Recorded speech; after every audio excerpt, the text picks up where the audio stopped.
I think that everyone knows the fact that the image of the Vikings, these mysterious, powerful, and at the same time terrifying sailors, warriors, daring explorers, resourceful traders, and excellent craftsmen, is deeply and firmly rooted in the consciousness of modern man.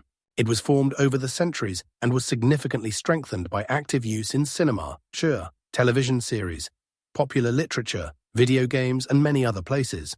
This image, inspiring entire generations of artists, writers, paints a bright but often greatly simplified, distorted a picture of an entire historical era, which covers the period from approximately the end of the 8th to the middle of the 9th century. However, as is often the case with any historical periods, especially those filled with romance, heroic deeds, brutal conquests, and mystery, the historical reality of their lives and activities differs from the widespread examples and ideas that have become almost constant. Numerous myths that have been created and layered on top of each other over the centuries continue to live in the mass consciousness, overshadowing the real, much more complex, multifaceted, and, surprisingly, often less brutal, but at the same time no less and even more exciting picture of Scandinavian culture of that time. These persistent misconceptions often oversimplify or deliberately distort a complex and vibrant culture into a one-sided, even caricatured version that is more suited to spectacular stories, pretty pictures, or convenient propaganda than to an honest view of history. This is partly because the original written sources of information about the Vikings that have come down to us were mostly created by their victims, the Christian monks, priests, and chroniclers of Western Europe. These writers, impressed by the sudden and brutal raids, naturally concentrated on the most destructive, frightening, and barbaric aspects of their activities, describing them as heathen dogs and wild, uncivilized northerners in order to justify their own fears, explain divine punishment for sins, and call for prayer, repentance, or defense. Their stories, although valuable, were still biased and did not give a complete picture. These myths, as we know, were created much later, especially actively in the era of European Romanticism and the strong development of national education. At that time, many European nations, striving to strengthen their identity, needed a heroic and often mythical image of ancestors to inspire modern peoples, form national pride, and create powerful cultural symbols. And the Vikings, with their mysterious history, long campaigns, and fearlessness, were ideally suited for this purpose, even if their reality had to be greatly embellished and invented, ignoring or reworking the real facts. Today we will not only remember, but also examine them in detail, analyze and convincingly dispel 5 popular myths about the Vikings, which the majority of society still believes in. We will take into account new archaeological finds, critically re-examined historical sources, as well as modern scientific research in the field of Scandinavian studies, which, thanks to an interdisciplinary approach, allow us to obtain a much more accurate and, most importantly, factual picture of their life, customs, beliefs, and true role in the history of the world. So I suggest not to delay and move on to the first myth, which will tell us about the misconception of Viking clothing. Indeed, the most recognizable, yet most erroneous and surprisingly persistent symbol of the Vikings in culture is the helmet, adorned with 2 impressive horns or wings on the sides. This image, created not by history but solely by artistic fantasy, has become so firmly established that it seems absolutely inseparable from any image of a Viking, be it in children's cartoons, advertising campaigns, popular comics, or even in illustrations for supposedly popular science books. The myth of the horned helmets is often used to create a sense of wildness, brutality, and even some kind of demonic essence, although in fact it has absolutely nothing to do with the actual clothing of Viking Age warriors. But archaeological excavations, neither in warriors' graves, nor in settlements, nor at the sites of their battles, have found a single real combat helmet with horns or wings. Such helmets are a fiction that appeared much later and have nothing to do with the real life and military culture of the Vikings. The origin of this surprisingly widespread myth goes back to the mid-19th century, a period known in Europe as the Age of Romanticism and the rise of national movements. At that time, interest in ancient myths, sagas, and medieval history became popular in art, books, and music. It was then, in 1876, that the Swede Carl Emil Doppler created the colorful but unrealistic costumes for the first opera in the Ring cycle, by composer Richard Wagner. Wagner was inspired by ancient Germanic and Scandinavian legends and wanted his characters to look majestic and magical to impress the audience.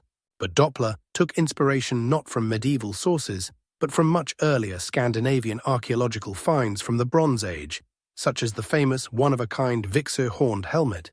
This unique artifact is believed by most archaeologists and historians to have been intended only for ceremonial or ritual use, perhaps used by priests or chieftains in fertility cult rites or warrior rituals, rather than as a battle helmet. And it certainly did not belong to the Vikings, as there was a very large gap between its creation and the beginning of the Viking Age. But the vivid image of Vikings with horned helmets invented by Doppler turned out to be so noticeable and memorable that it quickly became popular. It began to be copied in drawings, books, theatre, and later, in films and comics. Thus, horned helmets firmly entrenched in the mass idea of the Vikings, although in fact, it is just a fiction. If you look at it from the point of view of functionality and practicality in real combat, horns on a combat helmet would be an extremely unreasonable, dangerous, and useless addition. A warrior in battle needs maximum protection, complete freedom of movement, and an unobstructed view, not elements that can show it off, weigh it down, or create obstacles. During a battle where every blow, every movement, every second counts for survival, horns would be a huge obstacle, not an advantage. They could easily get caught on a tree branch when moving through wooded terrain, on the enemy's clothing, on the equipment of comrades, or even on elements of a ship during a naval landing, significantly limiting his maneuverability. In addition, in a fight, the horns on the helmet would only get in the way. They could easily be grabbed, rip the helmet off your head, or turn your head to the side to strike your neck. The horns would add weight and hinder movement, especially in the wind. Such a helmet would be uncomfortable and dangerous, and the Vikings valued practicality. They needed to survive and win, not just look good. Now let's talk about real X-helmet. Vikings. They were discovered by archaeologists, and they looked completely different. They were simple but reliable, designed to protect the head without unnecessary details. This shows that the Vikings approached their equipment practically, worrying primarily about usefulness, not appearance. Most were cone-shaped or spherical, often made of several metal plates connected with rivets for strength. Many had a simple nasal guard to protect the face from direct blows. The most famous and practically the only completely preserved example of the most famous Viking helmet was the Gjormundbu helmet in Norway, dating back to the 10th century. This helmet consisted of 4 iron plates joined together to form a dome, and had a distinctive mask that could protect the eyes and nose. Such helmets were very effective in deflecting blows from swords and axes, providing the necessary head protection without creating unnecessary problems for their owner in battle. This archaeological fact, confirmed by the absence of any other finds during many decades of active excavations, therefore this information definitely disproves the myth of horned helmets, showing us that Vikings were experienced warriors who valued efficiency, durability, and survival, and not bright but useless decoration that could cost them their lives. The picture of Vikings in helmets with horns is an invention of late artists. In fact, such helmets did not exist in the Viking Age. Well, we will move on to the second myth, that the Vikings were dirty, unkempt barbarians. Popular imagery, especially in old films, illustrations, and some historical novels, often depicts the Vikings as savages, covered in layers of mud, with disheveled, matted hair and beards, clad in rough animal skins, and emitting an unpleasant odor. This image of the Vikings, as wild, brutal, and destructive invaders, arose because they wanted to present them as barbarians in the eyes of Christian Europe. This myth was also picked up by Christian chronicles of the early Middle Ages, which portrayed the pagan invaders as evil and fearsome in order to highlight the difference between the civilized and clean Christian world and the dirty and wild pagans of the north. But in reality, everything was not so at all. Numerous historical testimonies and extensive archaeological data indicate that there was a completely different level of hygiene and personal care, which was advanced for its time and even surpassed the hygiene standards of many European nations of that era. The Vikings, on the contrary, were very clean people who paid special attention to their appearance. Archaeological finds from Viking sites and burial sites throughout Scandinavia, as well as from their settlements and colonies beyond, convincingly dispel the myth of slovenliness, demonstrating that the Vikings paid considerable attention to personal hygiene. Museums and private collections around the world contain many different personal care items. These are not just rare items, but part of everyday life, displayed in large quantities and variety. They show us that personal hygiene was very important in their culture. Therefore, I suggest looking at some items. We will probably start with combs, because they were one of the most common archaeological artifacts, made of bone, horn, wood, or even walrus tusk, often decorated with carvings and ornaments. They are found in such abundance that this indicates their widespread and active use. They were used both for hair on the head and for beard care, which was often considered a symbol of masculinity, status, and wisdom among the Scandinavians. The Vikings also used tweezers, which were made of bronze or iron. These small tools were used to remove unwanted hair, which shows the desire for a well-groomed appearance and attention to the smallest details of appearance. There were also ear spoons. These are small tools, often also made of metal or bone, for cleaning the ears, demonstrating a complete approach to personal hygiene. There were certainly razors made of iron. These sharp tools were used to shave the face or trim the beard and moustache. Some Vikings, judging from images and references, preferred to be clean-shaven, especially the Eastern Vikings who often shaved, leaving only a long moustache. Of course, they used scissors too. They were for cutting hair, nails, and also for caring for clothes and fabrics. Sometimes toothpicks or other objects that could be used for oral care are also found, which indicates attention even to dental hygiene and fresh breath. In addition, archaeologists have found the use of soap or alkaline mixtures for washing hair and body, as well as oil mixtures for hair and skin care, giving them shine and protection from wind and cold. Even objects have been found that could have been a kind of washcloth. Not only do these finds show that grooming was not an exception, but a common and important norm, but they also demonstrate a high level of craftsmanship in the manufacture of these items, indicating their value to the Vikings. Other important pieces of evidence come from accounts written by people who lived at the time and saw the Vikings firsthand. One such source is the Risala of the Arab traveler and diplomat Ahmad ibn Fadlan. In the early 10th century, he encountered a group of Rus on the Volga River. In his detailed notes, he said that although he found their communal washing rituals strange, with several people using the same water, which was very unusual for him, a person from an Islamic culture with different rules of cleanliness, he nevertheless recorded that they were very careful about washing themselves. He described how they washed themselves daily, combed their hair and beards, and changed their clothes regularly, which was a sign of high hygiene for his time, especially when compared to the habits of many other peoples of the period, including some Europeans, for whom regular washing was rare. Also, Anglo-Saxon sources, who were hostile to the Vikings because of their destructive raids, sometimes complained that the Danes bathed too often, combed their hair every day, and changed their clothes, and that their well-groomed appearance made them suspiciously attractive to local Anglo-Saxon women, which naturally aroused jealousy and resentment among local Anglo-Saxon men and monks. But this was a clear indication that the Vikings valued cleanliness and tidiness not only for themselves, but also as a means of social interaction, expressing status, and even seducing women. This shows that they could bathe once a week or even more often, in baths, hot springs, or simply in rivers and lakes. When they were sailing on ships for long periods or living in close settlements, cleanliness was very important to avoid getting sick and infecting others. If they did not take care of themselves, diseases would spread quickly and could wipe out entire groups of people. Therefore, the Vikings were much more civilized and attentive to personal hygiene than many people think. It was an important part of their life and even their entire culture. You may ask me what the third myth could be, and I will answer you that the statement that all Vikings were ruthless warriors and pirates is wrong. This is the most persistent misconception about the Vikings. This stereotype, which was spread due to dramatic scenes in films, TV series, historical novels, and video games, of course, it has a certain historical basis, since the Vikings really carried out devastating raids throughout Europe, leaving a bloody trail in historical chronicles and creating a formidable reputation for themselves. But this is only one, albeit the most noticeable part of their lives, and it does not show the whole truth about them.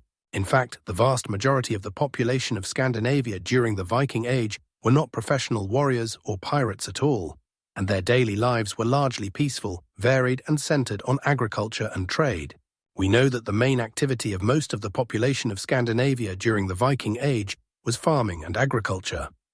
Scandinavian societies were largely rural. Most people were engaged in agriculture.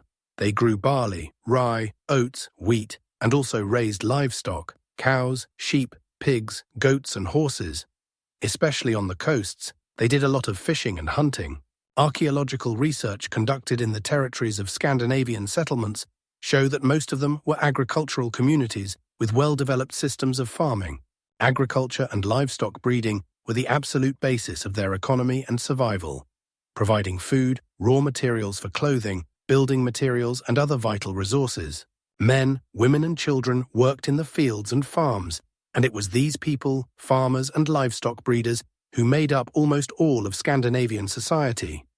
Even military campaigns were often seasonal, supplementing the main agricultural cycle.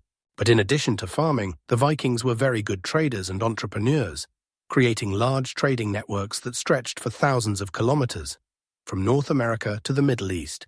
They traded in various goods, often acting as intermediaries: furs, amber from the Baltic, ivory, honey, wax, dried fish, wood, iron products, weapons, unique jewelry, and, unfortunately, slaves, who were taken in raids or bought from other peoples. They created or developed large trading cities that were important for trade with different countries, such as York in England, Dublin in Ireland, Birka in Sweden, and Hedeby in Denmark. In these cities, trade took place with different goods from all over the world. This shows us that the Vikings were excellent traders and good at negotiating with other people. But we should not forget that they were also incredible craftsmen, engineers, and innovators. They were famous as jewelers because they made beautiful and complex jewelry from silver, gold, bronze, amber, and glass, bracelets, necklaces, clasps, amulets, rings. These jewelry pieces had a special Scandinavian style that combined ancient pagan symbols and Christian signs. Their skill in working with fine details and patterns is impressive even today. The Vikings were also excellent blacksmiths, producing quality weapons as well as agricultural tools, household items, and ship accessories, which were exceptionally strong and durable thanks to unique hardening technologies. Of course, they were carpenters and shipbuilders, so they are known for their unrivaled skill in building the famous drakars, warships, and nors, trading ships, fast, light, stable, maneuverable, and reliable vessels with a shallow draft, which were technological marvels of their time. These ships were the key to their success in both trading and raiding, allowing them to travel across seas and rivers over vast distances, even reaching the interior of continents. Their ability to navigate on the open sea was also outstanding. In addition to all this, the Vikings were outstanding explorers and colonists. They discovered and colonized Iceland and Greenland, establishing thriving communities there that survived for centuries despite the harsh climate and isolation. They were the first Europeans to reach the shores of North America, calling it Vinland, 500 years before Columbus. There they left traces of their short stay, a settlement at Lens-aux-Meadows in Newfoundland. In the east, they traveled along the great rivers, reaching the rich markets of Byzantium and the Kazakh. They were called Rus. They traded actively, served as mercenaries in the Varangian Guard of the Byzantine emperors, and played an important role in the creation of the first ancient Russian states, including even Kievan Rus. The chronicles mention the Rurikovich, their ruling dynasty and first rulers. But you may be wondering, why then did this one-sided and exaggerated myth of the Vikings as only warriors and pirates develop? I want to tell you that it happened because the main written sources of that era were written by their victims.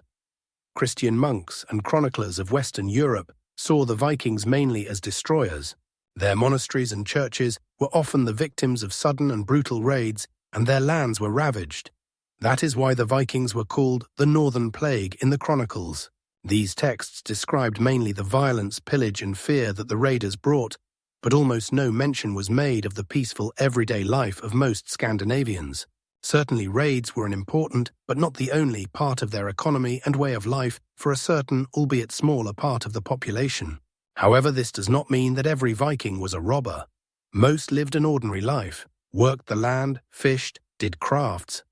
Only a small part went on campaigns, and it was these that became the most notable in history.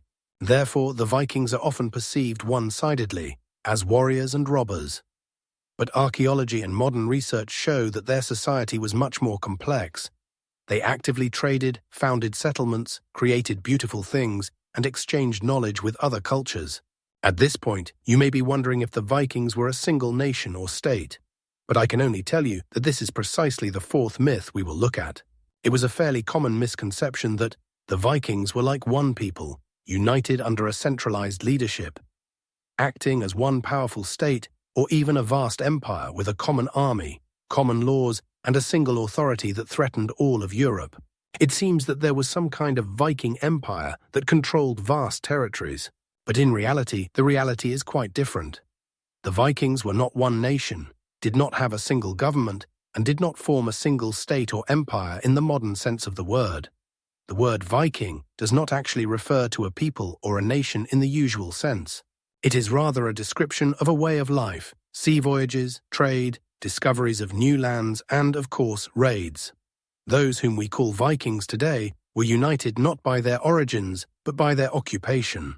They came from different parts of Scandinavia, from Denmark, Norway, Sweden, as well as from their settlements overseas, such as Iceland, Greenland, Ireland, and Britain. Often they did not act together, but on the contrary, they fought each other.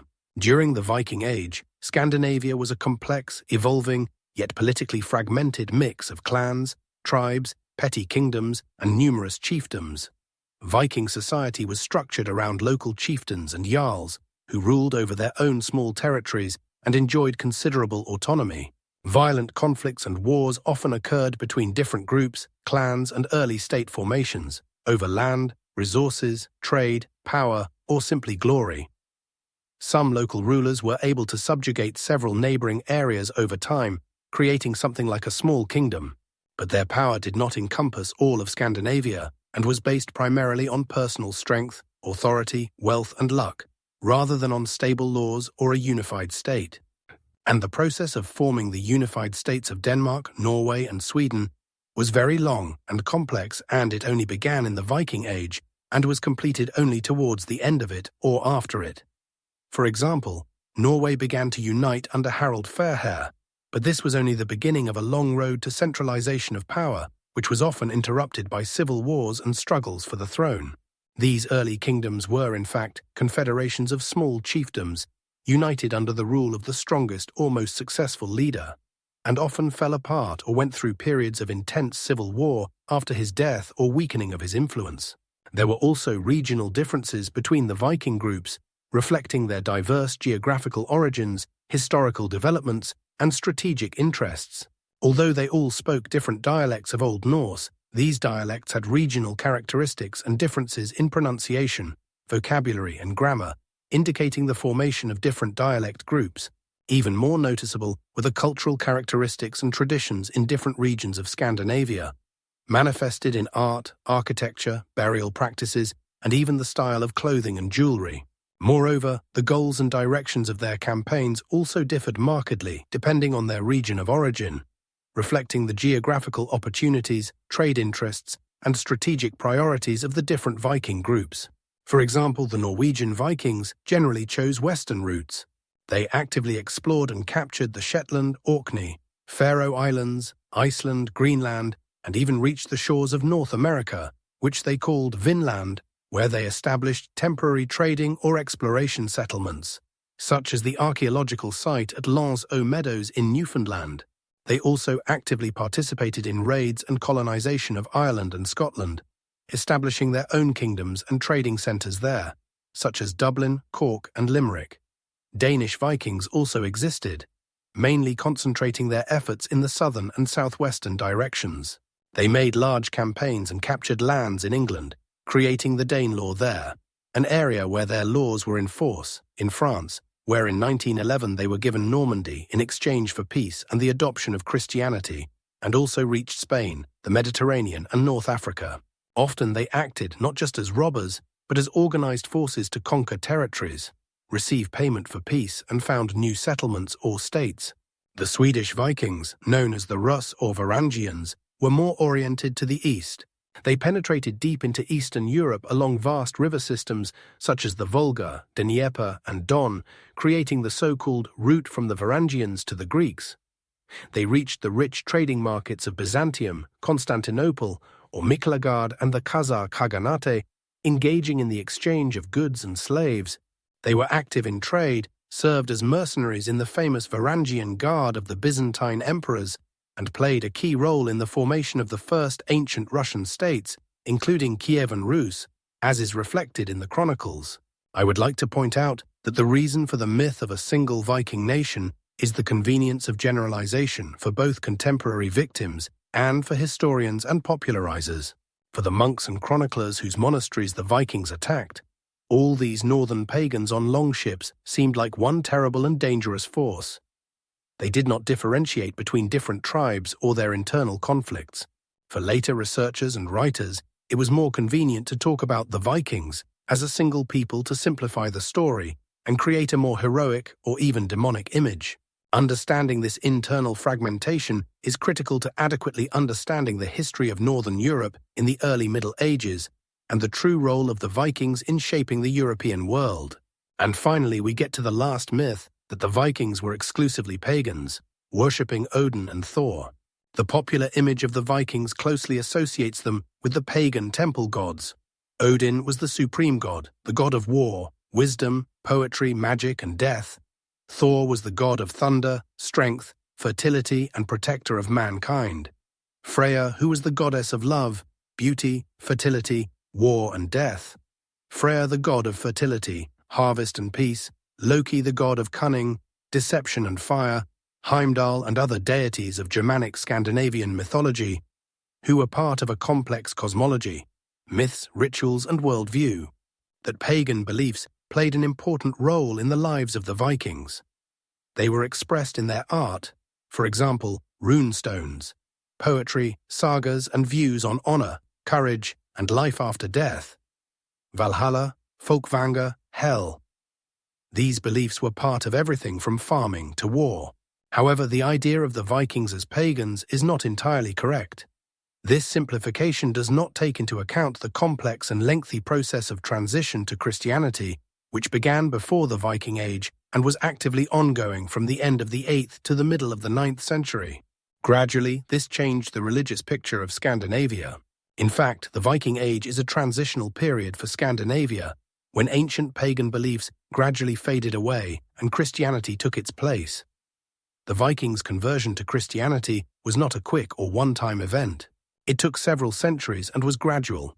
At first, paganism and Christianity coexisted, then mixed, and over time Christianity became dominant. Many Vikings, especially those who traded, fought or settled in Christian countries such as England, Ireland, France, Russia, Byzantium, adopted the new faith for various reasons. It was not always because of faith. Often it was beneficial for trade, politics, or personal security. Conversion to the new faith greatly facilitated trade relations, allowing them to integrate into Christian societies, to deal with local merchants and rulers without conflicts on religious grounds, which could be a source of mistrust, hostility, and obstacles.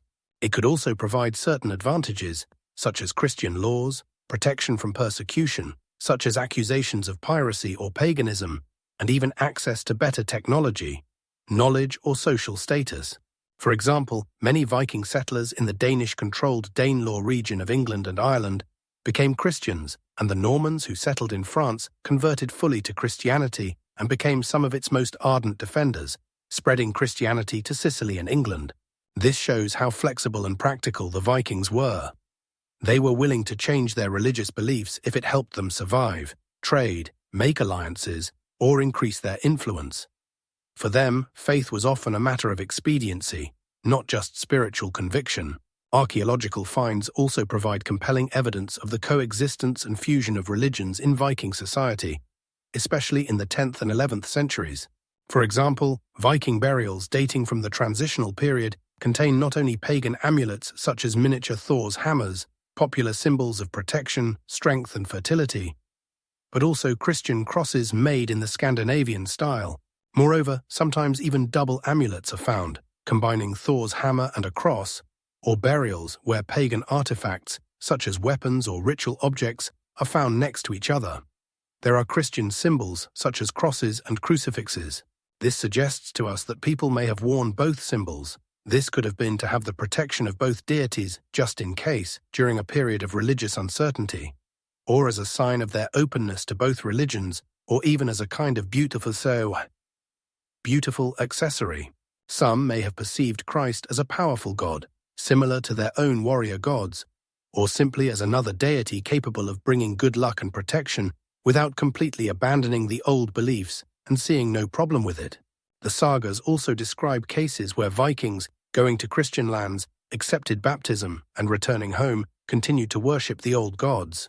There was also missionary activity of Christian preachers, which was actively carried out in Scandinavia, often with the support of European monarchs or Scandinavian rulers themselves, who saw in Christianity not only a spiritual but also a political weapon for strengthening their power and uniting into the European political and cultural world.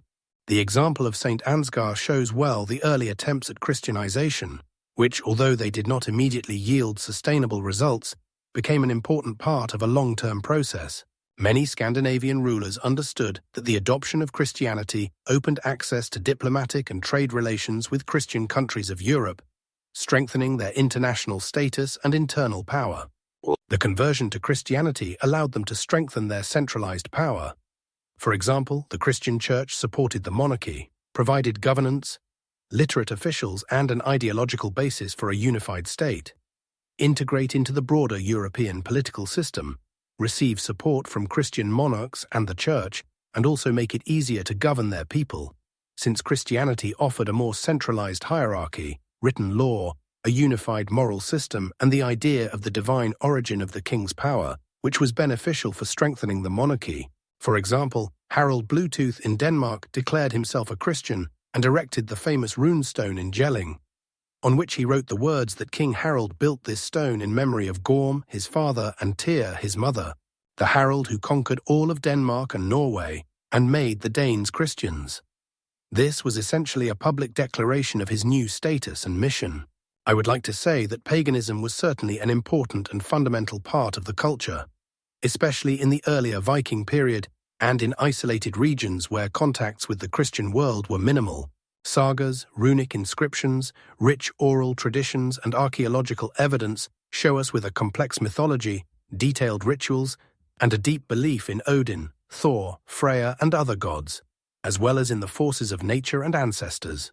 However, by the end of the Viking Age, Scandinavia had gradually and almost entirely become Christian, and the old beliefs had faded into myths, folklore, and literary monuments, surviving only in popular legends. All pagan temples were destroyed or rebuilt into churches. Ancient rituals became a thing of the past, and thus Christianity became the main state religion, and the adoption of Christianity greatly influenced the development of the Scandinavian countries.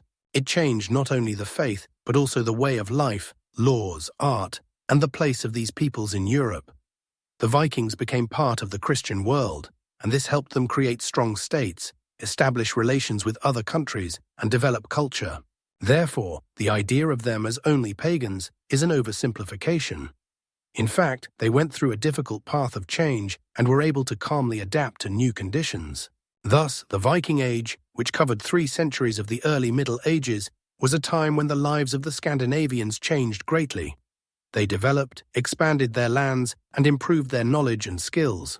They left a great mark on the history of Europe and the world, spreading their influence from North America to Eastern Europe, Byzantium, and even the Middle East.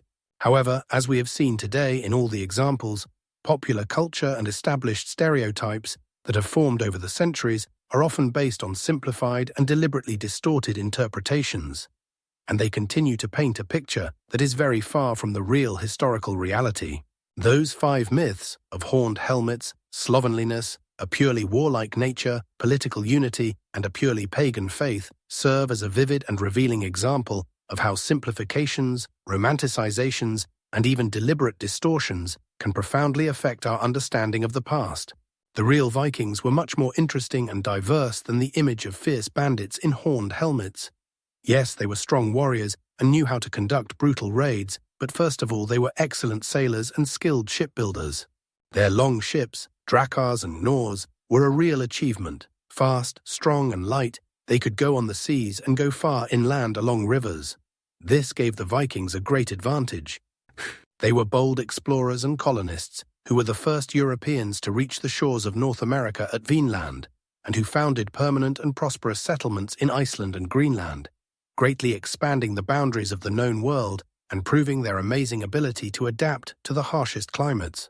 They were talented craftsmen and artists who created amazing works of art from metal, wood, bone, and textiles, as well as quality tools and weapons that were sometimes even better than their counterparts in other parts of Europe. And, most importantly, they were, for the most part, hard-working farmers and herders whose daily lives were inextricably linked to the land and sea, providing the economic basis for the existence and prosperity of their society. The Vikings were also master traders and innovative businessmen whose diverse trade routes linked distant continents, ranging from the remote territories of North America to the vast markets of Eastern Europe, Byzantium, and the Middle East. They created bridges between cultures and civilizations, actively exchanging goods, ideas, technologies, and sometimes even cultural practices and linguistic borrowings. Their personal hygiene was surprisingly good for the time, and they valued cleanliness and grooming, as is confirmed by numerous archaeological finds of hygiene items and contemporary accounts. Their society, although structured around clans, chiefdoms of jarls, and emerging kingdoms, was not a single nation or centralized empire, but rather a collection of various, sometimes warring but culturally related groups that often acted independently of one another, pursuing their own interests. And finally, we must not forget that they lived in an era of profound religious transformations, when ancient paganism was gradually giving way to Christianity, and many of them were ready to accept the new faith for pragmatic purposes or deep spiritual searches, which led to syncretism and ultimately to the complete Christianization of Scandinavia, changing their worldview and place in the European political system. I want to say that the importance of revealing these myths is not only to restore historical justice and show more accurate information about the past. In fact, it allows us to see the Vikings not as flat characters from legends that easily fit into ideas, but as real people with all their complexities, motivations, achievements, strengths, and weaknesses, with a complex, constantly evolving culture and an evolving society. Understanding this complexity enriches our perception of history and teaches us to be critical of established images that are often created for entertainment or political purposes, rather than as a truthful reflection of the past. The Vikings were not just a symbol of barbaric power and destruction, but also an important, influential part of European and world history, and they had a huge impact on its formation, from political structure to cultural traditions, from geographical discoveries to the development of trade and the formation of states. We now know that they were explorers, settlers, traders, artisans, and warriors who left an important and unusual mark on the world, and their true story is certainly far more interesting than any fictional myth.